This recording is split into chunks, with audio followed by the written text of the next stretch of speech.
Hello, my name is Caleb. I'm 27 years old and I live in a quiet suburb just outside Denver, Colorado. It's the kind of place where the mountains loom in the distance on clear days, and the neighborhoods are filled with modest houses that all look a little alike. Neat lawns, picket fences, and driveways with pickup trucks parked out front. I rent a small one-bedroom apartment above a garage, nothing fancy, but it's got enough space for my tools and a workbench in the corner where I tinker after hours. My old Ford F-150 sits out front, covered in sawdust most days, and I drive it to jobs around town. I've been a carpenter for about 5 years now, specializing in custom furniture and built-ins. I learned the trade from my uncle back in high school, and after bouncing around odd jobs, construction sites, hardware stores, I went out on my own. It's not glamorous work, but I like it. There's something satisfying about turning rough lumber into something solid and useful. My days are pretty routine. Wake up at dawn, grab black coffee from the diner down the street, head to the lumber yard if needed, then off to whatever job I've lined up. Evenings are quiet, maybe a beer on the porch, watching the sunset over the Rockies, or flipping through woodworking magazines. I don't have much of a social life. After my last relationship ended badly a couple of years ago, she wanted more adventure, I wanted stability. I've kept to myself.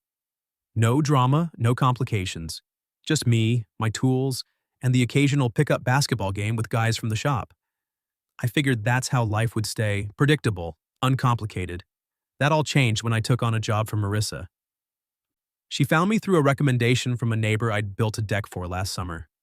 She was looking for a custom bookshelf for her living room, something tall with adjustable shelves and a rustic finish to match her hardwood floors. We met briefly at her house to discuss the details. It's a cozy, one-story bungalow on a tree-lined street, the kind with a wraparound porch and flower beds that look like they've been tended with care. Marissa struck me as put together but distant. Late 30s, I'd guess, with dark hair pulled back in a ponytail and a no-nonsense way about her. She wore simple jeans and a sweater, but there was an elegance to her movements, like she carried herself with quiet confidence. We talked specs, oak wood, 7 feet high, with crown molding at the top. She seemed pleased with my sketches, and we agreed on a timeline, 3 weeks, with me coming by a few afternoons to assemble it on site. I didn't think much of it beyond the work. She was just another client, polite but reserved, always offering water but never lingering to chat. The first couple of sessions went smoothly. I'd show up around noon, unload my tools from the truck, and get to measuring and cutting in her garage. Marissa would pop in occasionally to check progress, nodding approvingly at the pieces taking shape. I noticed little things about her house, the way books were stacked on every surface, suggesting she was an avid reader. A few framed photos on the mantel, mostly landscapes, no family shots, and a faint scent of lavender from candles she burned. There was a loneliness to the place, though, like it was too quiet for one person. But I kept my head down, focused on the job. Sanding edges, staining panels, making sure everything fit perfectly.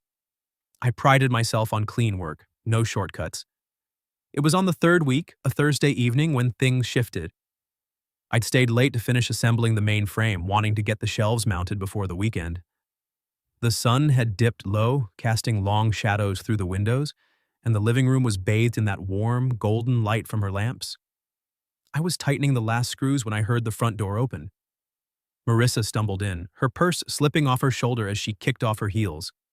She smelled of red wine and perfume, a floral note mixed with something deeper, like vanilla.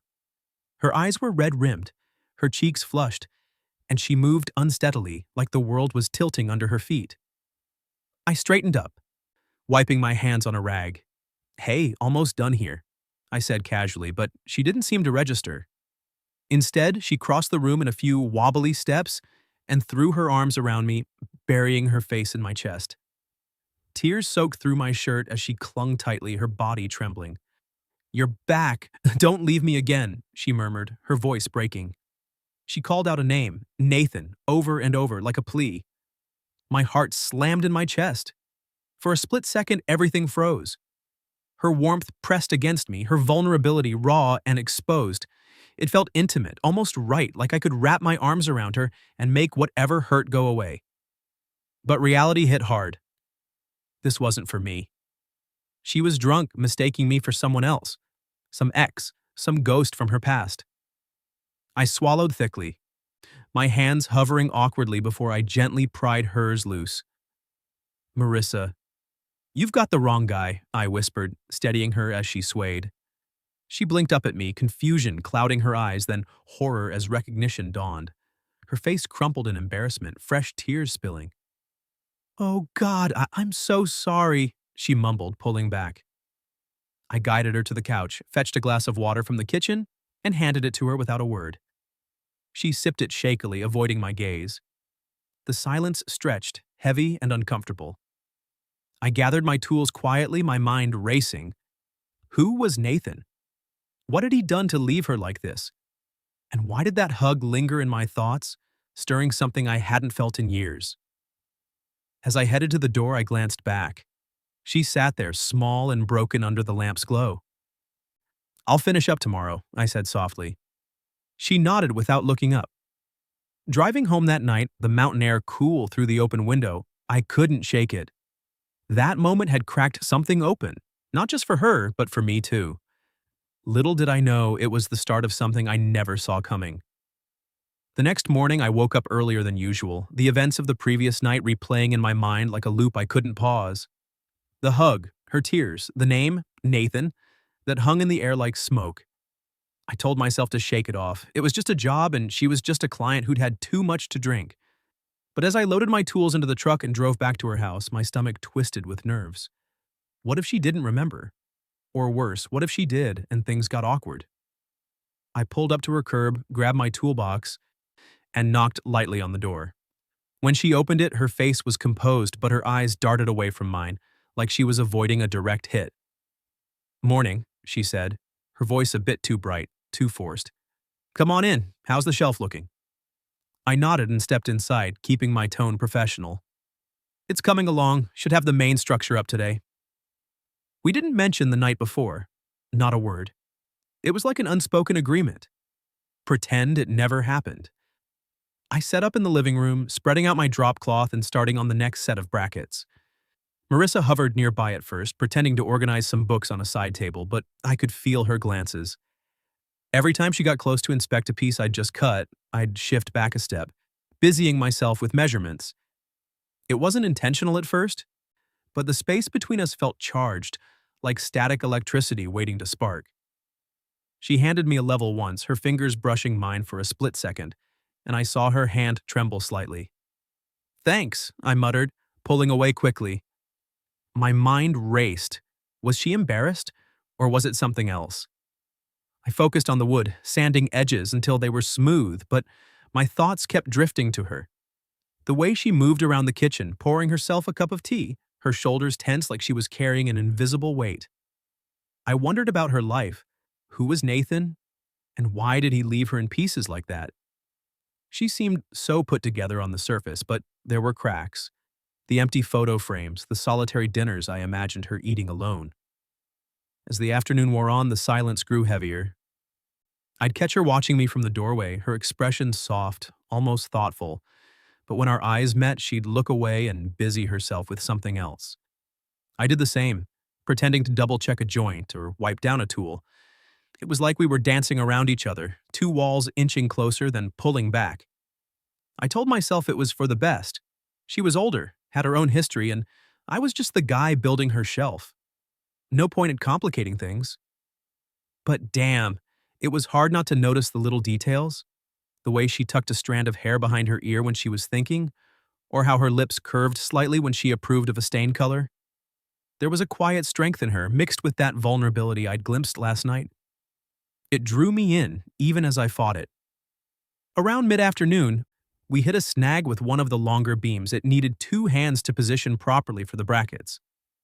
Mind giving me a lift on this end? I asked, keeping my voice neutral. She nodded and stepped over, gripping the wood opposite me. As we hoisted it into place, our hands brushed again, longer this time, her skin warm against mine. She froze for a beat, her breath catching. You? She started, her voice barely above a whisper, then stopped, her cheeks flushing pink. Nothing, she added quickly, letting go and stepping back. I felt the heat rise in my own face, my pulse quickening. All good, I said, hammering in the nail a little harder than necessary. The rest of the day passed in that same tense rhythm. She'd disappear into her office for a while, then reappear with a question about the finish. Each interaction felt loaded, like we were both waiting for the other to break the silence about what happened. By late afternoon, as the sun started dipping lower, casting long shadows across the floor, Marissa brought out a tray with 2 mugs of tea. "Thought you might need a break," she said, setting it down on the coffee table. It was herbal, chamomile maybe, steaming gently. I thanked her and took one, our fingers not touching this time. We sat in awkward quiet for a minute, sipping. I could see the fatigue in her eyes, the faint lines around them that spoke of nights like the one before. Part of me wanted to ask if she was okay to bring it up and clear the air, but I held back. What right did I have? She was the client, I was the carpenter. Still, as I watched her cradle her mug, staring out the window at the fading light, I felt a pull. She was fragile yet resilient, like a piece of wood that's been weathered but still holds strong. I finished my tea quickly, got back to work, but my mind wouldn't settle. That evening, packing up, I realized something unsettling. I was looking forward to coming back tomorrow. Not just for the job, but for her. For those stolen glances, that unspoken tension. I drove home under the darkening sky, the Rockies silhouetted against the horizon, wondering if she felt it too. Or if I was just imagining things, building something out of nothing. After a few weeks of that tense back and forth, I finally worked up the nerve to say something. The shelf was nearly done. Just a few final touches on the varnish and mounting the doors. I'd spent the drive over rehearsing in my head. Keep it simple, tell her the hug lingered with me. That I saw her pain and wanted to be there for her. Not a full confession, but enough to test the waters. My palms were sweaty as I knocked on her door that afternoon, the Colorado sun beating down warm on my back. She answered with a small smile, looking more relaxed than usual in a light blouse and jeans, her hair loose around her shoulders. "Hey, Caleb, come on in. I've got some lemonade if you want." I nodded, stepping inside, the scent of fresh citrus hitting me from the kitchen.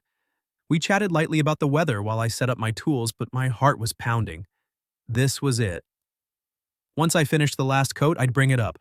I worked steadily, applying the sealant with even strokes, the wood gleaming under the light. Marissa watched from the couch, flipping through a magazine but glancing up every so often. The air felt different today, less strained, almost hopeful. As I wiped down the final panel, I turned to her. "Marissa, about that night—" But before I could finish, the doorbell rang, sharp and insistent. She frowned, setting the magazine aside. I wasn't expecting anyone. She crossed to the door and opened it, and there he was. A tall guy in his early 40s, dressed sharp in a button-down and slacks, like he'd just come from an office. His face lit up with a smug grin when he saw her. "Marissa. Been a while." Her expression shifted, surprise mixed with something colder. "Nathan? What are you doing here?" Nathan. The name hit me like a gut punch. He stepped inside without waiting for an invite, his eyes scanning the room and landing on me, mid-wipe with a rag in hand. His grin turned into a smirk. "Who's this?" "The handyman?" Marissa shifted uncomfortably. "This is Caleb. He's building a bookshelf for me." Nathan chuckled, low and mocking, crossing his arms. "A bookshelf, huh? Moved on to carpenters now?" "After dumping me, I figured you'd aim higher." He glanced at me again, sizing me up like I was dirt on his shoe. "Though at your age, pushing 40, right? Guess standards drop." The words stung, sharp as a splinter under the skin. I felt my fists clench around the rag, heat rising in my chest. Who the hell was this guy to waltz in and talk to her like that? And to me? But I held my tongue, waiting for her to say something, anything. She didn't. Marissa stood there, lips parted but silent, her eyes flicking between us. Nathan shook his head, still smirking. "Come on, Marissa. You deserve better than some guy with sawdust in his hair."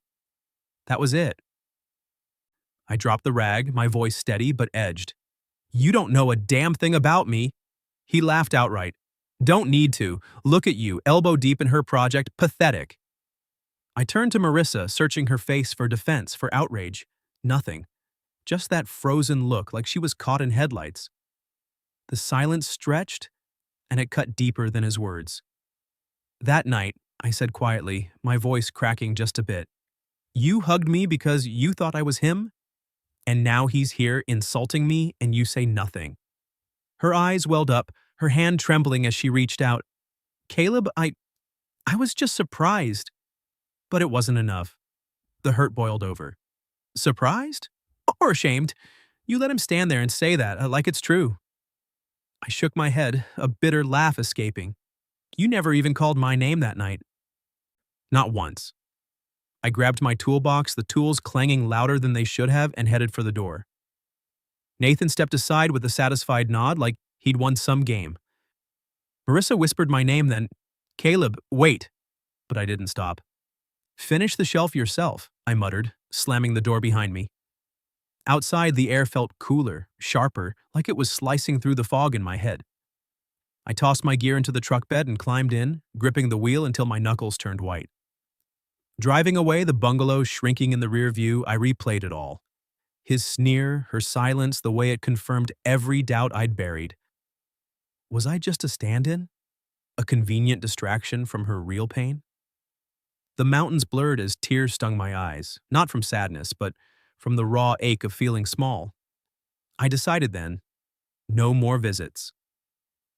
The job was done enough. She could handle the rest.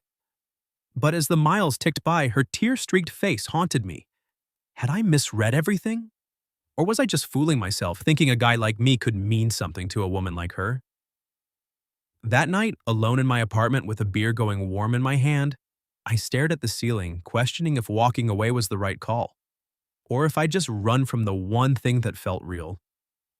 2 days after that blow-up with Nathan, I was back in my apartment trying to bury myself in a new project, a coffee table for another client. The tools felt heavy in my hands, my mind replaying the scene over and over. His smug laugh, her silence, the door slamming behind me. I'd convinced myself it was over. No more visits to her house, no more unfinished shelf. Let her deal with it. But then my phone buzzed on the workbench, a number I didn't recognize. It was her neighbor, an older woman I'd seen watering plants a few times. "Caleb? This is Mrs. Ellis from next door to Marissa. She's collapsed in the backyard. Ambulance just took her. Thought you should know since you've been around lately." My stomach dropped. Collapsed? I mumbled a thanks, grabbed my keys, and bolted out the door. The drive to the hospital was a blur. Red lights blurring past, my grip white-knuckled on the wheel. What if it was serious? What if I'd pushed her over the edge with my anger? The thought of losing her before I even had a chance to understand what she meant to me, it terrified me more than any insult ever could. I parked haphazardly in the ER lot and rushed inside, the sterile smell of antiseptic hitting me like a wall. At the desk, I explained who I was, a friend, the carpenter working on her house, and they let me through after a quick check. Her room was quiet, the beeps of a monitor the only sound. Marissa lay there, pale against the white sheets, an IV drip in her arm. Her eyes fluttered open when I approached, and a weak smile crossed her lips. "Caleb, you came?" I pulled up a chair, taking her hand gently. It was cold, fragile. "Of course I did. What happened?" "The neighbor called." She sighed, closing her eyes for a moment. "I didn't sleep last night. Or the night before. Everything caught up. Dehydration, exhaustion, the doctor said. Nothing major." But I could see it was more than that. The red rims around her eyes, the way her voice cracked. "Marissa, about Nathan?" She squeezed my hand, cutting me off. "I'm sorry for freezing up. For not saying anything. He has a way of pulling me back into that old mess. I didn't expect him, and it threw me." I nodded, the anger from before softening into something else. Understanding, maybe. It hurt, him talking like that and you just standing there. Tears welled in her eyes. "I know, and I hate that I let it happen. But Caleb, you're not him. You're nothing like him. I don't want you to be a shadow of that. That's why I couldn't speak. I was scared it'd drag you into my past." We talked then, really talked, for the first time without barriers. I opened up about my own insecurities, the ex who left because I wasn't ambitious enough, how Nathan's words echoed that old doubt, making me feel like I wasn't worthy of someone like her. "I'm just a carpenter," I admitted, staring at the floor. "No fancy job, No big life. What do I have to offer? She reached up, touching my cheek. That's what you offer. Kindness, steadiness, things Nathan never had. She shared more about him too, the controlling ways, the emotional games that left her broken, doubting her worth at 40. I thought I was done with love, she whispered. Too old, too scarred. Hearing her say that cracked something in me. I leaned closer. You're not too anything, and I was scared of losing you more than getting hurt. The words hung there, raw and honest. She pulled me into a gentle hug, her head resting on my shoulder. Thank you for coming back. We stayed like that until the nurse came in, checking vitals. As I left, promising to visit tomorrow, I felt a shift. Not just relief, but a quiet resolve. We weren't fixed, but we'd faced the cracks head on. Over the next month, Marissa recovered slowly. She was home after a few days, under doctor's orders to rest, hydrate, take it easy. I couldn't stay away. I'd drop by with groceries, fresh fruit, her favorite tea, using the shelf as an excuse to finish it up. No more awkward dances. We'd broken through that wall. Mornings turned into easy routines. I'd arrive with coffee, we'd sit on the porch while I planned the final details. Conversations flowed deeper now. She told me about her life before Nathan, a career in graphic design she loved but scaled back after the breakup, the dreams she'd shelved because of doubt. I used to paint, she said one afternoon, showing me an old sketchbook filled with vibrant landscapes. Haven't in years. I encouraged her to start again, and she smiled, the first real, unguarded one I'd seen. In return, I shared my own stories. Growing up in a small town, learning woodworking from my dad before he passed, the satisfaction of creating something lasting. It's not about the money, I said. It's about making things that endure. She nodded, her eyes meeting mine. Like us? It was a quiet question, but it hit hard. We grew closer each day, simple touches like her hand on my arm while I measured, or shared laughs over burnt toast she tried to make for lunch. I confessed my fear of not being enough for her, and she admitted hers, of being seen as too old or damaged. But those talks healed us, bit by bit. By the end of the month, she was back to full strength. Walking without wobbling, her color returned. And me? I was finishing the shelf, but really I was building something more. One evening, as the sun set and painted the room orange, I stepped back from the completed piece. It stood tall against the wall, shelves aligned perfectly, the oak glowing under the final coat. What do you think? I asked. Marissa approached, running her fingers over the smooth surface. It's beautiful. Better than I imagined. I smiled. Because I made it for you. She turned to me, her expression soft, no more distance in her eyes. In that moment, I knew we'd chosen to stay, not out of obligation, but because facing our weaknesses together made us stronger. On the day I finally completed the bookshelf, the late afternoon sun filtered through the curtains, casting a warm glow across the living room. I'd spent the morning polishing every inch, making sure the oak shone, with a subtle sheen that caught the light just right. It stood proud against the wall, tall and sturdy. Shelves empty but ready for whatever stories Marissa wanted to fill them with. I stepped back, wiping my hands on my jeans, feeling a mix of pride and finality. This was it. The end of the job, or so I thought. What do you think? Any last tweaks? I asked, turning to her. She was standing in the doorway, arms crossed loosely, watching me with an expression I couldn't quite read. Don't call me Miss anymore, she said softly, stepping closer. Call me Marissa. I paused, a shy smile tugging at my lips. Marissa, I repeated, the name feeling natural, intimate on my tongue. It hung in the air between us, simple but loaded. She approached the shelf, her fingers tracing the smooth edges I'd sanded by hand. It's perfect, she murmured, then turned to face me fully. Her eyes met mine, steady and clear. No more shadows of doubt or distance. Before I could respond, she set the tray of tools aside and placed her hand gently on my chest, right over my heart. I felt the warmth through my shirt, her touch light but deliberate. This shelf, it's for books, she said, her voice barely above a whisper. But my heart, it's for you. The words hit me like a quiet wave, washing away the last remnants of hesitation. I didn't think, Didn't second guess.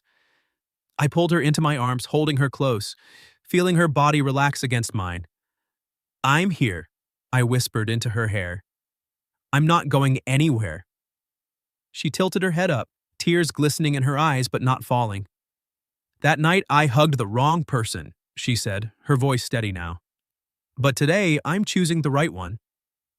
I leaned down, pressing a soft kiss to her forehead, lingering there as if to seal the moment. It wasn't passionate or rushed, just tender, respectful, the kind of kiss that spoke of patience and promise. In that embrace, I felt a peace I'd never known, like all the jagged pieces of us had finally aligned. We didn't rush into grand declarations after that. There were no rings, no hurried plans for the future. We took it slow, building our connection day by day like I built that shelf, one careful piece at a time. Mornings became our ritual. I'd show up with fresh coffee from the diner, black for me, cream and sugar for her, and we'd sit on the porch swing, talking about nothing and everything. She'd share snippets of her day, client calls for her design work, a new book she'd started, and I'd tell her about a tricky joint I'd figured out at the shop.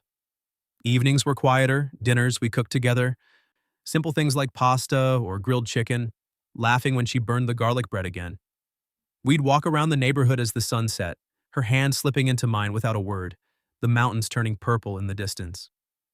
I learned more about her scars, the way Nathan had chipped away at her confidence, making her question her worth, her age, her everything. I thought I was too broken, she'd say sometimes, staring into her tea. I'd pull her close then. You're not broken. You're whole, just with some stories etched in. And she'd smile, that real one that lit up her face, making her look timeless. In return, she helped me face my own doubts. You're more than your tools, Caleb, she'd tell me one night, as we sat by the fire pit in her backyard, stars wheeling overhead. You're kind, steady, the things that last. It healed something in me, that affirmation, easing the sting of Nathan's words and my old insecurities. We didn't hide from the challenges, whispers from neighbors when they saw my truck parked overnight, the occasional awkward glance at our age difference in public. But we didn't let it define us. Society's opinions? They faded into background noise. What mattered was us, two people who'd stumbled into each other through a mix-up, weathered the storms of past hurts, and chosen to stay. The bookshelf became our silent witness, now filled with her novels, and a few of my woodworking books mixed in. Every time I looked at it, I remembered the journey, from that drunken hug to this quiet contentment. One crisp autumn afternoon, we sat on the couch, the room bathed in soft light from the window. Marissa leaned her head on my shoulder, her fingers intertwined with mine. Thank you for not walking away, she whispered, her voice thick with emotion. I kissed the top of her head. Thank you for calling my name. For real this time. We stayed like that as the day faded, no words needed.